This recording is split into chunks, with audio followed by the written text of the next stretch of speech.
está a mi izquierda el artista con el que inauguramos este proyecto y este espacio Lumen, Per Kinen-John, y luego ya os hablarán del padre Kin y su trabajo artístico. Más a mi izquierda está Denis Cotin, que es conservador honorario de patrimonio en Francia, miembro del Instituto Kinen-John y presidente de la Sociedad Paul Cézanne en Francia, y ha sido el comisario por parte del Instituto Kinen-John de esta exposición. Y el comisario por parte de los dominicos pues ha sido Fray Félix Hernández, que está aquí a mi derecha, dominico, también el artista, miembro de la Comisión Lumen, y que será quien presente al padre Kim y su trabajo artístico. Sobre el proyecto Lumen que inauguramos ahora, decir, en primer lugar, el espacio es el resultado de la transformación de una iglesia de los dominicos, aquí en pleno barrio de Salamanca, en la calle Claudio Coello, la iglesia de Santo Domingo el Real. Está cerrada desde el año 2015, cuando comienzan todas las obras de la residencia de estudiantes, y cuando terminan las obras de la residencia hacen las obras de esta capilla o esta iglesia de Santo Domingo el Real. Los dominicos nos hemos reservado este espacio para un proyecto nuevo. La obra arquitectónica original de todo el conjunto, la iglesia y la residencia, es del padre dominico Francisco Coello de Portugal. Sabéis que falleció el año 2013. Él es el arquitecto original de todo este espacio. Y la remodelación del espacio y la transformación de esta iglesia en este espacio expositivo es obra de Antonio Ruiz Barbarín. Como veis, el espacio conserva gran parte de la personalidad de lo que fue, de la iglesia que fue. Incluso no lo veis porque está la pantalla bajada, pero preside un Cristo que sigue en el mismo lugar, ¿no? También se conserva las paredes de ladrillo, el suelo, el ambón, porque el espacio seguirá siendo un espacio celebrativo y expresivo de la fe cristiana. Pero a la vez ha logrado una transformación, creemos que muy acertada, ha logrado una transformación para convertirlo en un espacio expositivo muy polivalente, que acogerá distintas manifestaciones artísticas: pintura, escultura, videoarte, arte lumínico, performance y actividades paralelas que van desde teatro, danza, música, etcétera, ¿no? Simplemente como detalle decir que sí abre aquí una gran claraboya en el centro. El padre Coello solía hacer las iglesias más bien oscuras y solo iluminaba el presbiterio y el altar. Pero el arquitecto en este nuevo espacio ha abierto aquí unas claraboyas, tamizada la luz por estos paneles de madera que hacen un lugar cálido y agradable. Sobre el proyecto, pues deciros que llevamos 2 años, un grupo de dominicos dando vueltas a este proyecto que respondiera a una de las prioridades de nuestra provincia de Hispania. Una de nuestras prioridades era el diálogo y el encuentro con el mundo artístico-cultural. Y empezamos a dar vueltas qué poder hacer de calidad y a la vez con nuestra personalidad e identidad para entrar en este diálogo con los artistas, escuchar a los artistas y sus propuestas, sobre todo en lo que el arte o las artes contemporáneas en plural tienen de búsqueda espiritual, de conexión con la búsqueda de profundidad, de sentido, de belleza, ¿no? Entonces, este espacio Lumen, espacio para las artes y la palabra, quiere renovar la simbiosis entre las artes y la fe cristiana. Una simbiosis muy rica y fecunda en la historia que ahora queremos ensayar y desarrollar en la perspectiva del arte contemporáneo. Y sin más, doy la palabra ya a Félix Hernández, uno de los comisarios de esta exposición, para que presente al artista y su propuesta.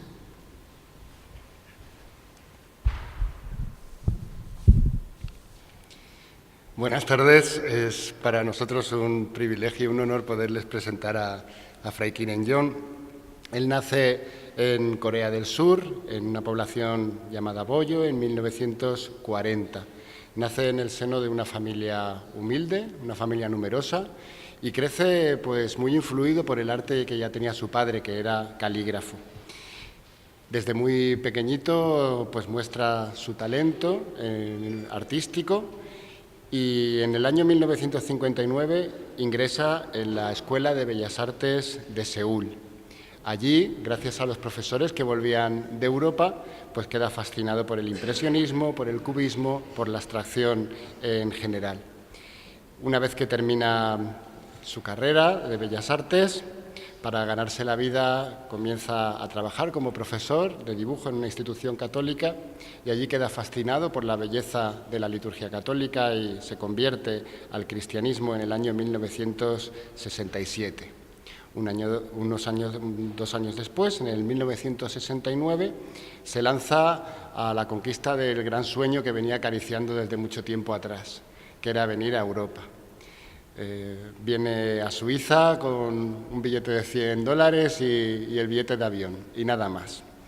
Viene a estudiar, viene a trabajar, y ya en Suiza pues conoce a los dominicos y se siente atraído por aquellos frailes que en aquel momento expresaban una atención especial también al mundo del arte contemporáneo.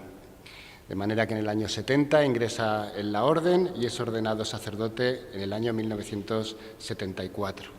Desde entonces, el padre Kim Il-jong ha recibido importantes honores, como la insignia de oficial de la Orden de las Artes y las Letras que les concedió el Estado francés en el año 2010.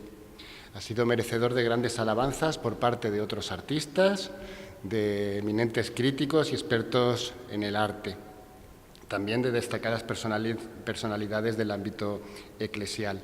Sus obras han sido expuestas en prácticamente todo el mundo. Ha expuesto por toda Francia, en Estados Unidos, en Japón, Irlanda, Corea, Suiza, en Alemania, Austria, Roma, como no, también en el Estado Vaticano, y en espacios tan privilegiados como la Catedral de Notre Dame de París. Por otro lado, sus vidrieras llenan de color y de belleza numerosas iglesias y catedrales del mundo. Notre Dame, la Basílica de Saint-Julien, la Catedral de San Pablo de Lieja. Nosotros contamos en esta exposición con un ejemplo hermoso y bastante abundante de su producción, pero ya de esta exposición en concreto, de Trazos de Luz, pues nos va a hablar Monsieur Denis.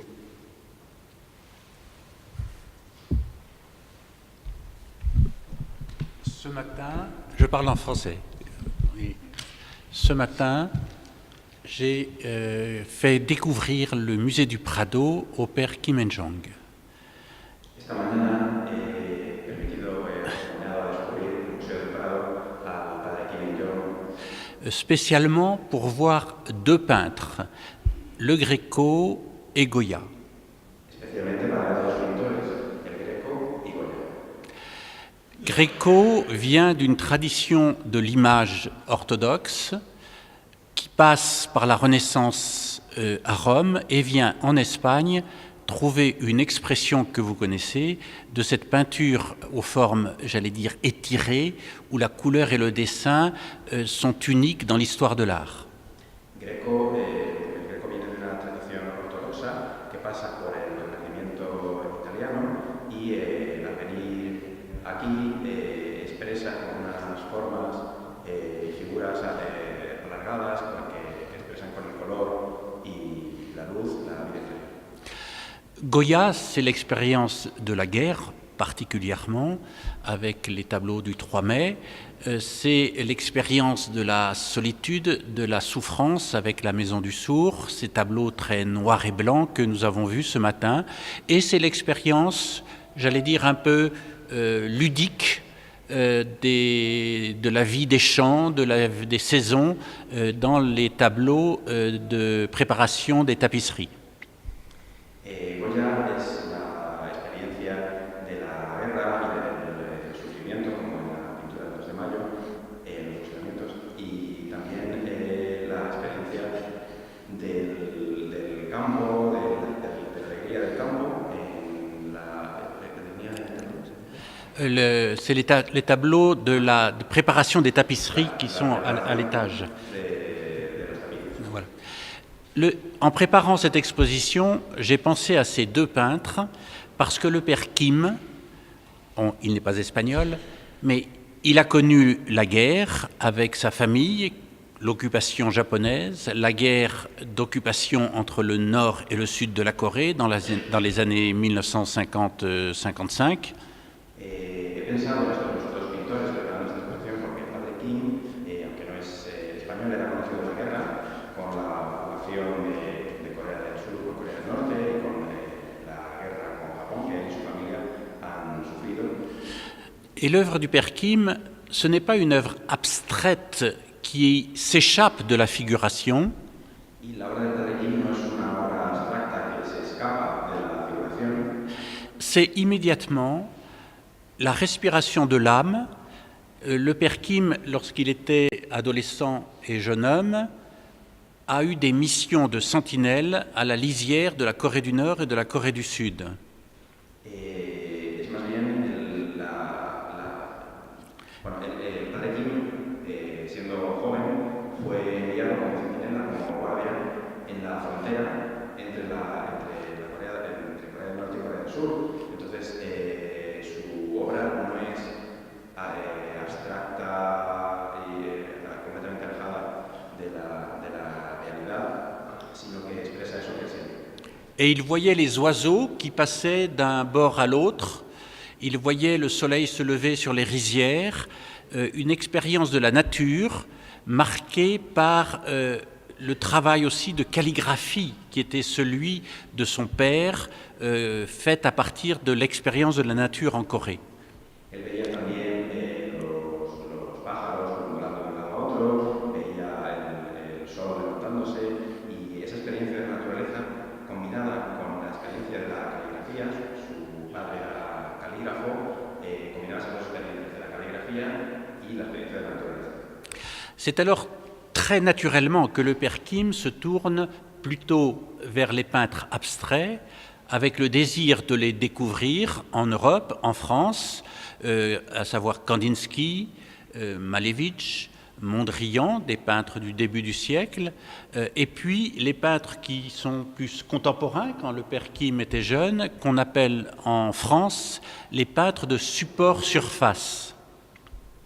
Es por tanto muy natural que el padre Kim se orientase hacia los pintores abstractos europeos y quisiese conocer ese arte europeo con pintores como Kandinsky, Mondrian y pintores más contemporáneos suyos, y de ahí su deseo de conocerlos en Europa.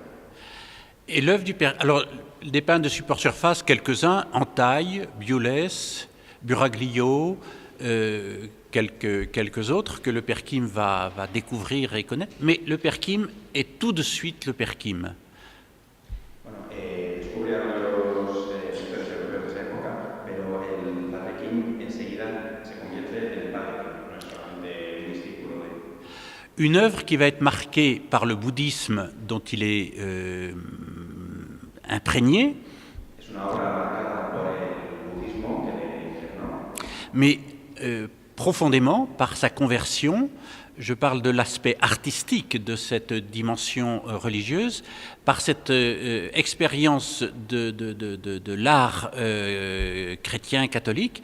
Il va chercher non pas à figurer l'histoire, les histoires, l'Annonciation, les miracles, le Christ en croix qu'on a vu ce matin peint par Velázquez ou par Goya, mais il va peindre de l'intérieur l'expérience vécue à la fois de Dieu, de son incarnation, de la rédemption, comme un mouvement du cœur et de l'âme.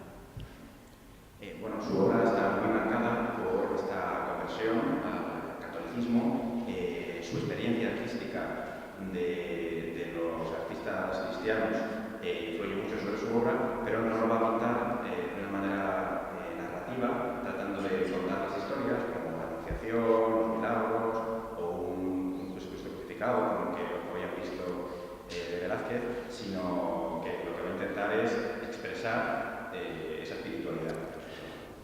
trouve dans cette exposition des œuvres très libres, très colorées, qui paraissent, j'allais dire, d'un seul jet et qui sont en même temps marquées par le nœud de la souffrance, du geste.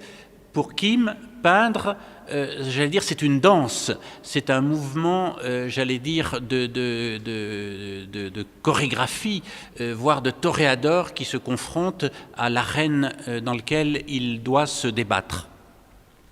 Bueno, de ahí tiene esta exposición, las obras que podemos ver son obras que son como hechas como de un gesto, como un baile, como una coreografía, incluso lo compara con un torero a punto de salir a la arena.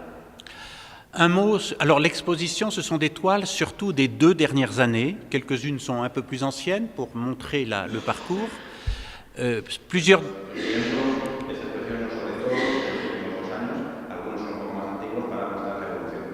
Il faut dire que le Père Kim a voulu aussi cette exposition, qui reprend une exposition antérieure à Rome, en hommage au cardinal Danaels, qui a beaucoup soutenu son œuvre en Belgique.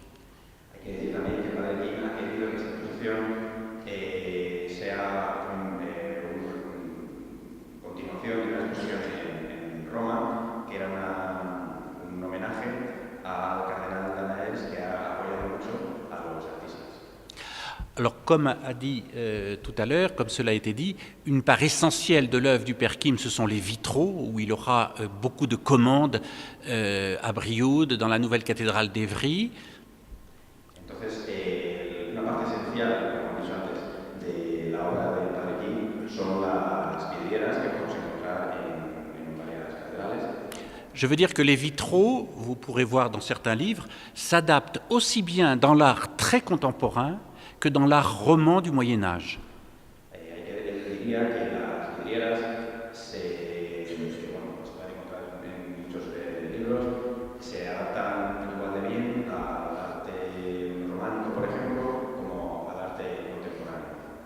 Un mot sur les céramiques, qui sont aussi une part très importante du travail du Père Kim, représenté ici.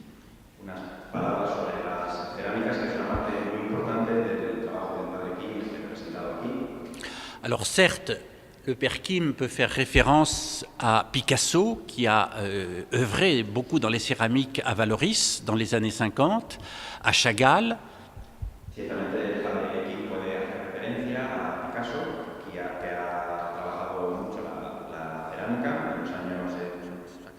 Chagall.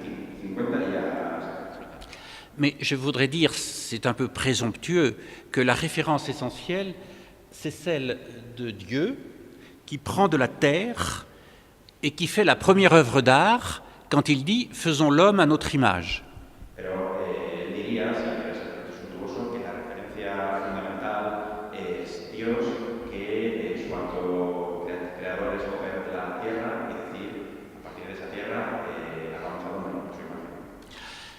Mais l'image de Dieu dans la Genèse,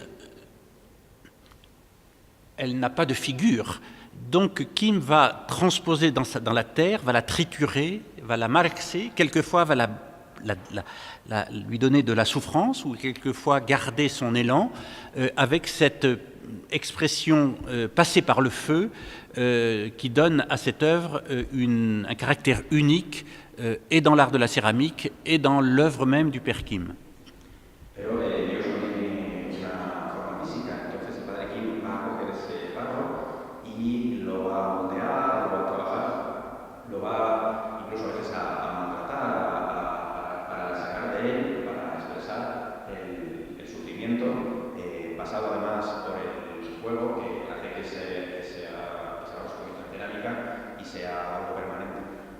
Il y a encore quelques chasubles. Le Père Kim a exprimé dans la vie liturgique aussi, avec une référence ici à Matisse.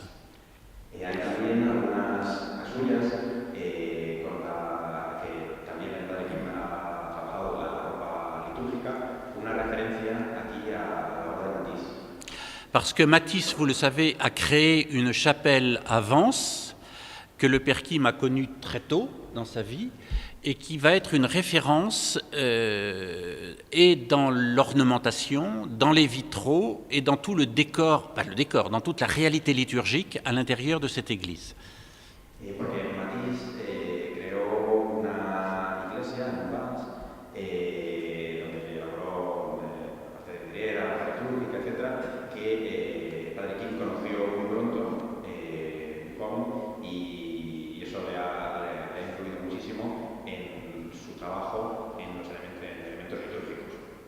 Voilà un petit peu ce que moi je peux exprimer dans le parcours que j'ai un peu voulu de cette exposition, à la fois des œuvres relativement récentes, très différenciées. Il y a des petits tableaux en hommage au cardinal Danel ici, il y a des tableaux de plus grand format. Quelquefois, il y a même des tableaux, mais on n'a pas pu les transporter, qui sont beaucoup plus encore de grande dimension, une grande respiration, et moi je dois dire le bonheur avec l'équipe de Olumen. Je ne donne pas les noms parce que je pourrais oublier quelqu'un, mais je veux dire combien cette aventure ici à Madrid est une très très belle aventure pour moi et pour le Père Kim.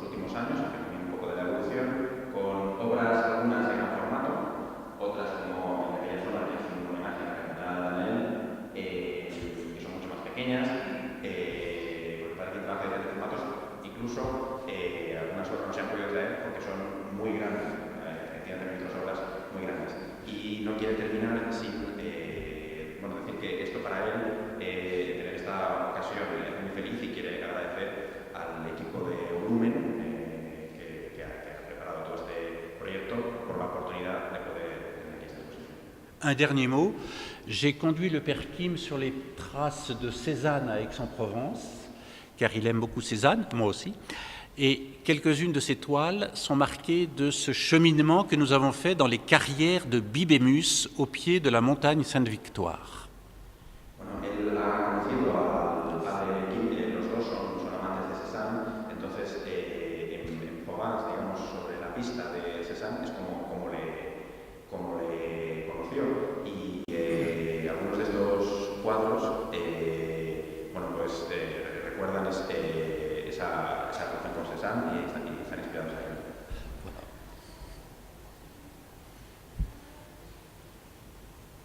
Vous voulez dire un mot?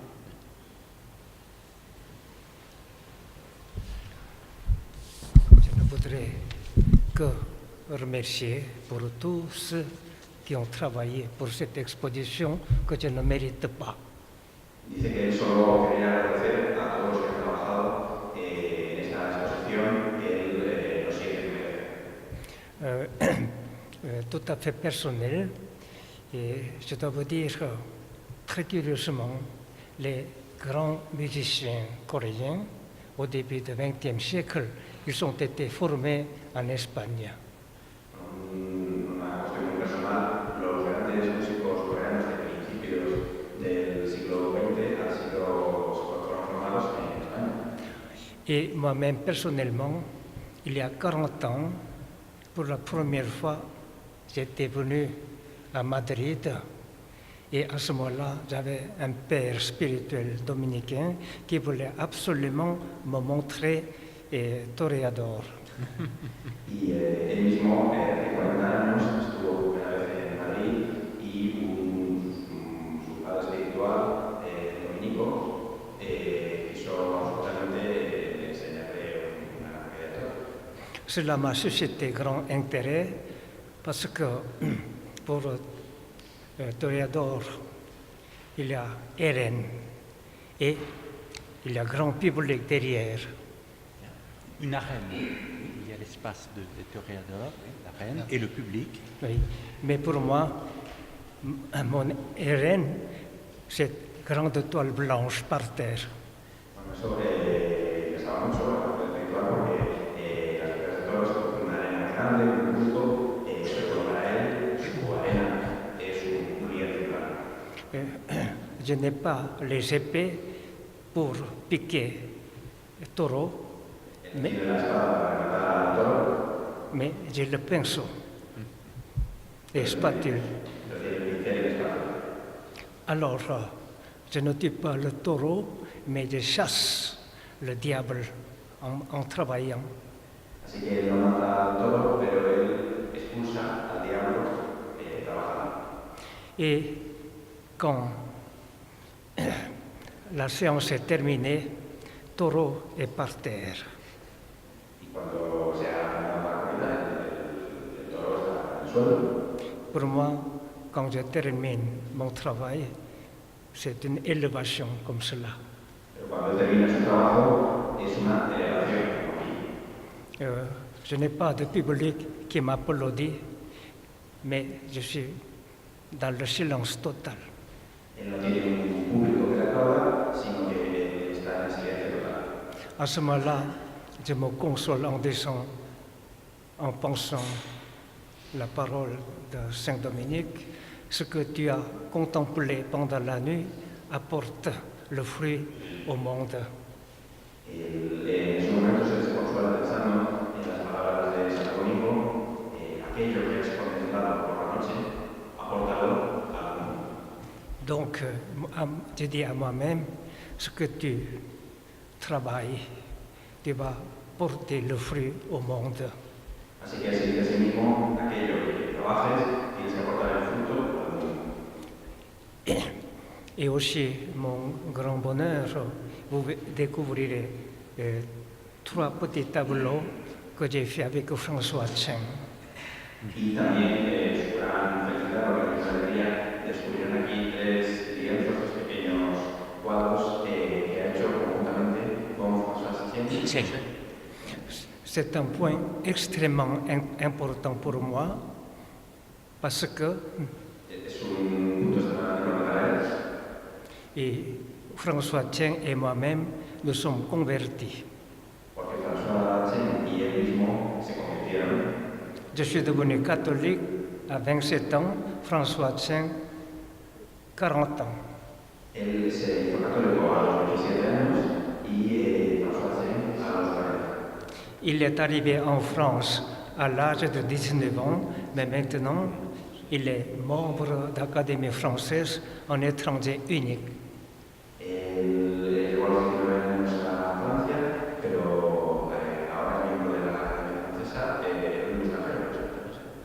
Il est le seul étranger à l'Académie française. El único extranjero de la Academia Francesa. Et nous nous sommes dit, nous avons reçu telle richesse en Europe, maintenant c'est le temps de remercier. Y ellos se han dicho, hemos recibido esta riqueza nosotros, que ahora es el momento de dar. Alors, comme vous verrez la peinture, et malgré votre qualité d'apprécier l'œuvre d'art, si vous ne connaissez pas l'idéogramme chinois, vous êtes bloqué. Si vous ne connaissez pas les idéogrammes chinois, vous êtes un peu interdit de comprendre le travail de Kim avec François Chen. Entonces, el trabajo común entre Kim y el padre Chen. No, padre no, François Chen. Oui. El padre Kim y François Chen, si no entienden la caligrafía china, eso les puede impedir comprenderlo. Alors, pour nous, en respectant pleinement notre tradition, lui, au lieu de calligraphie chinoise, il a écrit en alphabet son poème. Así que, bueno, respetando siempre la tradición de ellos, él, en lugar de escribir con la caligrafía china, ha escrito en francés sus poemas. Alors moi-même, au lieu de rester tout le temps d'une façon traditionnelle, j'ai évolué pour exprimer le plus librement possible. Así que él, a partir de esa tradición que él hereda, ha ido evolucionando para expresarse de una forma más libre. Et finalement, comme j'ai dit hier, mon but, c'est la libération. L'histoire de salut, c'est la libération. Y finalmente, su objetivo principal es la liberación. La historia de la salvación, para él, es la liberación. Et François Cheng a souffert plus que moi et à cause de l'occupation japonaise. Y François Cheng ha sufrido más que él por culpa de la ocupación japonesa. De là, il a appris aussi la mort n'est pas la fin, mais avec la conversion, il a vu le commencement de la vie éternelle, si je puis dire. Y a partir de ahí, la experiencia de Japón, cambió el Japón y después de su conversión, el inicio, digamos, se puede decirlo así, la vida eterna. Alors je résume pour mon avenir. Comme Sainte Thérèse d'Enfant Jésus dit, avoir la confiance totale en Dieu. Así que para resumir, como decía la cita del niño Jesús, tener la confianza total en Dios. Oui. Et alors François Cheng et moi-même, nous allons porter la lumière de l'Orient en Occident. Así que François Cheng y yo mismo quieren llevar la luz de Oriente. Je pense c'est suffisant.